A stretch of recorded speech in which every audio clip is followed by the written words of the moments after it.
What's up, y'all? It's GC Kinsey, here to talk about the split attraction model and how I've learned to use it to tell different types of attraction I'm feeling apart.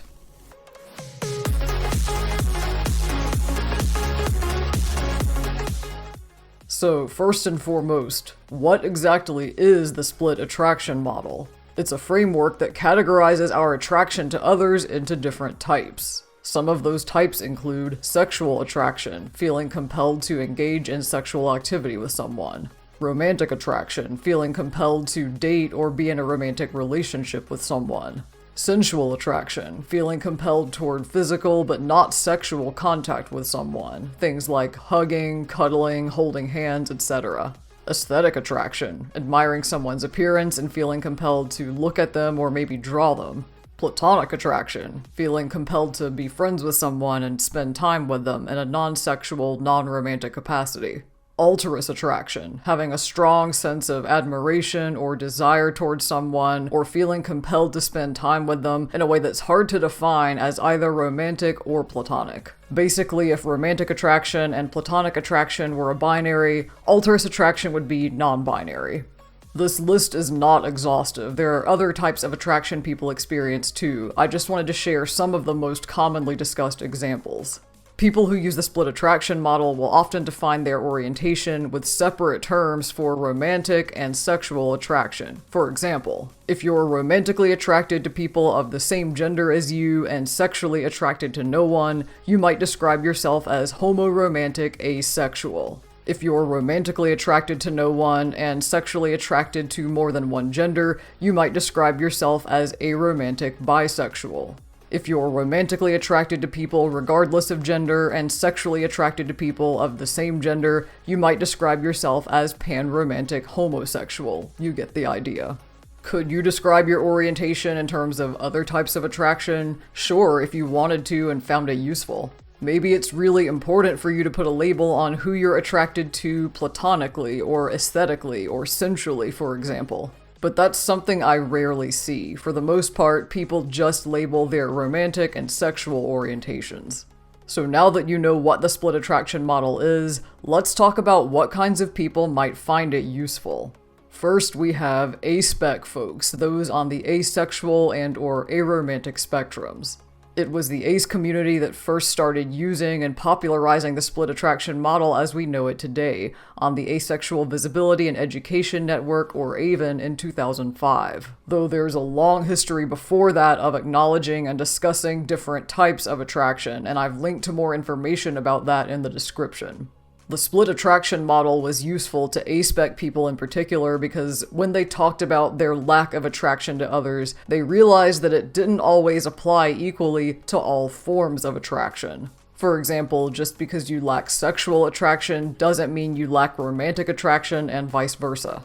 And actually, the existence of aromantic as an orientation label is rooted in the split attraction model. We had already had sexual orientation labels for a long time, like homosexual, heterosexual, bisexual, etc. But aspec folks needed a way to differentiate between the lack of sexual attraction and the lack of romantic attraction, hence the split attraction model and the existence of asexual and aromantic as orientation labels. It's a common misconception that the split attraction model only applies to aspec people, but that's not true at all. You can describe any orientation using this model. And there's a broader group than just aspec people who may also find the split attraction model useful, and that's cross-oriented folks, those whose sexual and romantic orientations don't line up. Maybe you experience sexual attraction and romantic attraction to different genders. For example, you're sexually attracted only to women and romantically attracted only to men. Maybe your sexual orientation is broader than your romantic orientation. For example, maybe you're sexually attracted to people of any gender, but romantically you're only attracted to NBs. Or vice versa, maybe it's your romantic orientation that's broader. Maybe you experience sexual and romantic attraction to different degrees. For example, let's say you're romantically attracted to women and you're also sexually attracted to women, but you're sexually attracted to NBs to a much larger degree. As you can see from those examples, experiencing attraction in different ways isn't just limited to A-spec folks. Anyone can be cross-oriented. And the split attraction model can help cross-oriented folks explain exactly how their orientation works. You know, being sexually attracted to one gender and romantically attracted to another isn't quite the same thing as just being bi. The split attraction model can really make that clear. It's also worth noting here that every A-spec person who isn't aromantic asexual is cross-oriented by default, so of course people who are both A-spec and cross-oriented are likely to find the split attraction model useful. Attraction can feel like one big nebulous thing when you don't have the split attraction model as a frame of reference. And sometimes that's fine. If you're not A-spec or cross-oriented or both, and your sexual and romantic attraction lines up perfectly, you may not have any real need of something like the split attraction model. But other times, general attraction isn't a good enough way to describe how you feel. As a demi-romantic asexual, not only am I just cross-oriented enough for it to make a mess, but there's also a misalignment in how my attraction occurs versus how it's expected to occur. Because I'm demi-romantic, I don't experience romantic attraction as often or as easily as society expects me to. Because I'm asexual, I never feel sexual attraction when society expects me to, aka alongside romantic attraction. I feel extremely frequent aesthetic attraction, meaning I think tons of people are beautiful, but extremely infrequent sensual attraction alongside it, meaning those are people I only want to look at, not touch. That kind of misalignment between how you feel and how you're expected to feel can lead to frustration, especially if you don't even know that it's happening or why it's happening because you don't have a framework to understand it. And that's why I find the split attraction model so useful. The split attraction model has helped me put words to the types of attraction I'm capable of feeling, which include aesthetic. This is the one I feel most frequently, and I can feel it for anyone. It isn't tied to gender or body type. Tons of people are pretty, and I notice and admire their good looks. And that is 100% why figure skating is my favorite sport, by the way. Figure skaters are just so aesthetically attractive. Platonic. For me, this one can also apply to anyone of any gender. And it's interesting because sometimes it's just a feeling of, hey, this person seems cool and I'd like to be their friend. But other times it's stronger, typically rooted in a shared interest I have with the other person, or a talent or skill they have that I admire, and then it feels like, oh my god, I really want to be their friend. Romantic. This one is much more rare. I don't experience it often, but when I do, it's always for someone I already have an emotional bond with. Like I mentioned earlier, I'm demi-romantic. And in terms of gender, I can feel romantic attraction toward men and fellow masculine-leaning NBs. One interesting thing I've noticed is that whenever I feel romantic attraction, I also feel sensual attraction alongside it.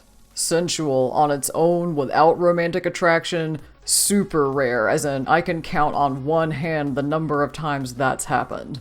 For me, most of the time, sensual attraction follows along with romantic attraction, so I chalk up the few times it's happened on its own as outliers. Alterous. This one is also pretty rare. Most of the time when it's happened, it's ended up being a precursor to romantic attraction. Though I have had a few instances of alterous attraction where my feelings for the person in question ultimately ended up being platonic. I don't experience sexual attraction at all. When it comes to forms of attraction that involve a desire for physical contact, the only one I experience is sensual attraction. Before I knew about the split attraction model, I thought of attraction as just attraction. I knew I was drawn to the other person in some way, but that was it. In a world as amatonormative as ours, the first conclusion many people jump to when they feel attracted to someone is, oh, this must be a crush. But in my case, most of the time it was actually something else, which it would take me forever to figure out and leave me very confused in the process because I didn't know that different types of attraction existed or how to identify them. Now, whenever I start feeling attracted to someone, I can use the split attraction model as a tool to help me start asking questions to figure out what type of attraction it might be.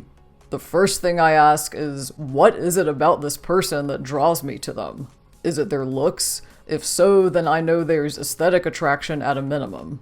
Is it something besides their looks, their personality, their energy, some trait about them that I really admire? Is the attraction I'm feeling just about them as an individual, or is it also about the connection we have with each other?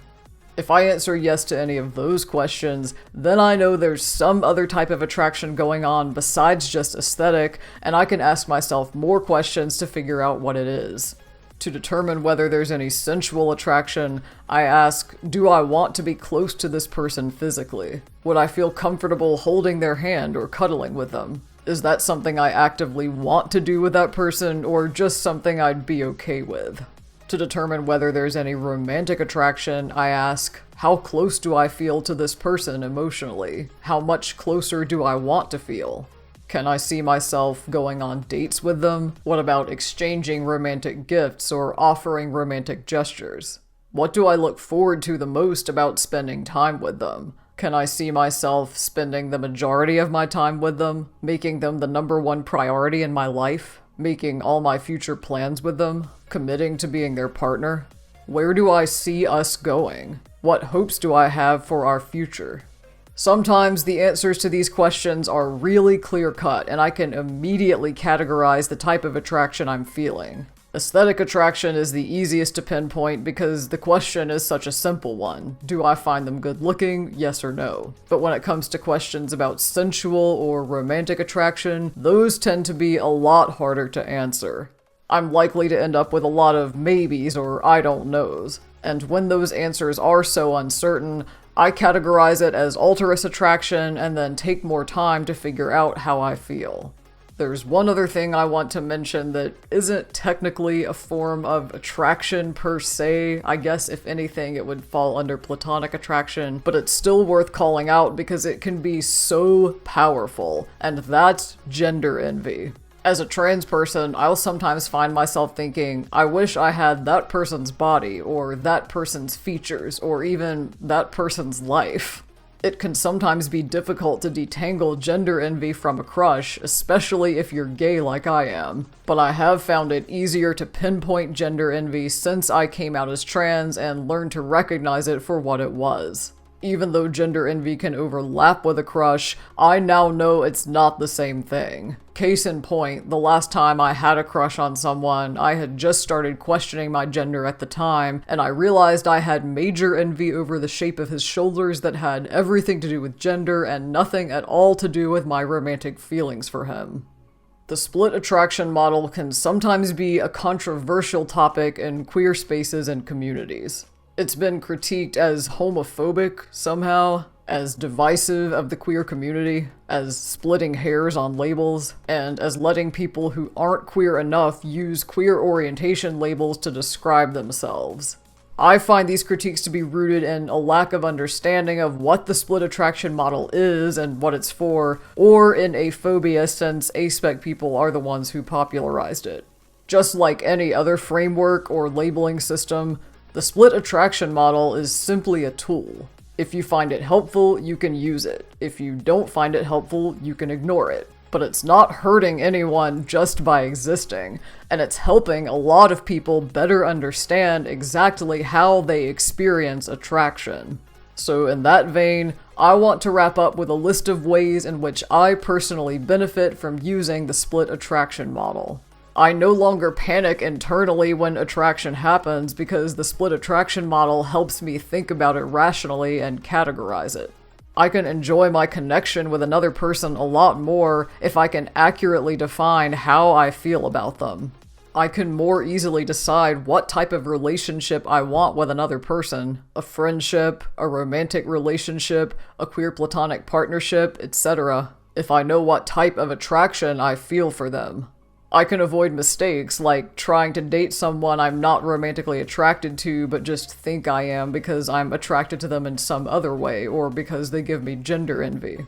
If someone is attracted to me and wants to know if I feel the same way, I can give them an honest and accurate answer. And as an added bonus, the split attraction model can help me better understand how they feel about me. So there you have it. How I use the split attraction model to tell different types of attraction apart, and why I find it so useful.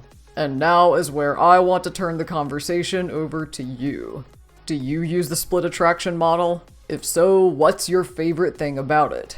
Are there times when it could have helped you but you didn't know about it yet? And whether you've used the split attraction model or not, what questions do you have about all this? Drop a comment below and let's get a discussion going. If you want to reach out to me on other social media, I am GC Kinsey across all platforms. And while you're here, feel free to check out some of my other videos. I have more vlogs like this one about my experiences as a queer person. I have cosplay music videos, makeup tutorials, a whole bunch of cool resources for singers about voice changes on testosterone, and more right here on this channel. So make sure to like and subscribe so you don't miss anything new. And with that, thank you so much for watching. I really appreciate all of your support. I hope this gave you some new things to think about, and I will see you on the next one.